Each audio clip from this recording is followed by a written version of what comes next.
বুধবার সকাল 9:30 রংপুর রাইডার্সের ডাগআউটে নাহিদ রানা সময়টা কাটছে বেশ প্রাণবন্ত। ম্যাচের আগের দিন টানা 2 ঘন্টা জহুর আহমেদ চৌধুরী স্টেডিয়ামে নিজেদের ঝালিয়ে নিয়েছে মিকি আর্থারের শিশুরা।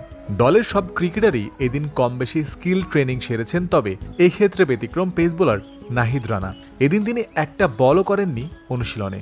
নজর দেয়া যাক আগের দিন সকালে রংপুর যে প্র্যাকটিস করেছিল সেদিকে। স্পট বোলিং করার সময় গতির তোপে আরও একবার স্টাম্প ভেঙে টুকরো করেছেন বাংলাদেশের ইতিহাসের সবচেয়ে গতিময় বোলার। মঙ্গলবারও রানা বোলিং করেছেন পরিমিত পরিমাণে।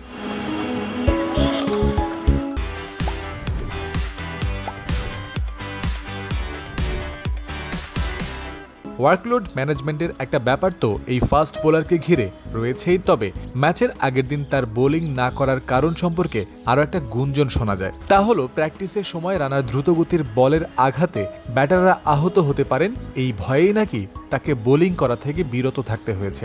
এই সম্পর্কে জানতে ক্রিক ফ্রেন্ডজি যোগাযোগ করে রংপুর রাইডার্স ম্যানেজমেন্টের সাথে।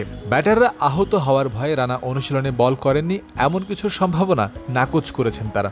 জানিয়েছেন এটা শুধুমাত্র গুঞ্জন, যা মোটেও সত্য নয়। একই সাথে দেয়া হয়েছে যৌক্তিক ব্যাখ্যাও, আর তা হলো সেই ওয়ার্কলোড ম্যানেজমেন্ট। রংপুর রাইডার্সের পক্ষ থেকে নাহিদের পর্যাপ্ত যত্নটাই নেওয়া হচ্ছে প্রয়োজন বুঝে। সেখান থেকেই জানা গেছে ম্যাচের আগের দিন পূর্ণ বিশ্রামে রাখা হচ্ছে যেন তিনি ফ্রেশ অবস্থায় থাকেন।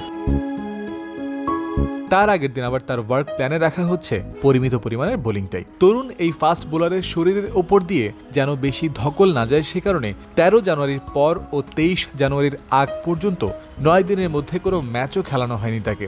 যদিও এই সময়ের মধ্যে রংপুর খেলেছেই মাত্র একটা ম্যাচ, সেখানে বিশ্রাম দেয়া হয়েছিল রানাকে। চট্টগ্রাম পর্বে এসেই লম্বা সময় পর একটা প্রয়োজনীয় রেস্ট পাচ্ছেন এই বোলার। এর আগে রংপুরের প্রথম 7 ম্যাচের সবগুলোতেই তাকে একাদশে রাখা হয়েছিল। প্রথম 9 দিনের মধ্যে টানা 5 ম্যাচ খেলে ফেলেছিলেন নাহিদ রানা, যেখানে 2 দফায় ছিল টানা 2 দিন ম্যাচ। পরের 6 দিনে খেলেন আর 2 ম্যাচ। ক্রমান্বয়ে তার গতি কিছুটা কমতেও দেখা যায় শেষের ম্যাচগুলোতে, তখনই তাকে বিশ্রাম দেওয়ার আলোচনা ওঠে। এ সম্পর্কে নাহিদ রানার কাছেও জানতে চাওয়া হয়েছিল সে সময়। গণমাধ্যমের সামনে আলোচনায় এই বোলার তখন জানিয়েছিলেন নিজের শরীর ভালো অনুভব করছেন তিনি, কখন বিশ্রামের প্রয়োজন আছে সেটা তিনি নিজেই ভালো বুঝবেন। রংপুর ম্যানেজমেন্ট তাকে সহায়তা করছে, বিসিবিও তার খোঁজ খবর নিচ্ছে। একই সাথে রাইডার্স ম্যানেজমেন্ট বলেছিল যখন বিশ্রাম প্রয়োজন তখন দলের কাছে জানাতে। রানার সেই চাওয়া আর রংপুর ম্যানেজমেন্টের যত্নশীল অ্যাপ্রোচের সমন্বয়টাই দেখা যাচ্ছে সম্প্রতি। পর্যাপ্ত আর প্রতিশ্রুত বিশ্রাম তিনি পাচ্ছেন। চট্টগ্রামের জহুর আহমেদ চৌধুরী স্টেডিয়াম থেকে জয়ন্ত বিন্দু, ক্রিক ফ্রেন্ডজি।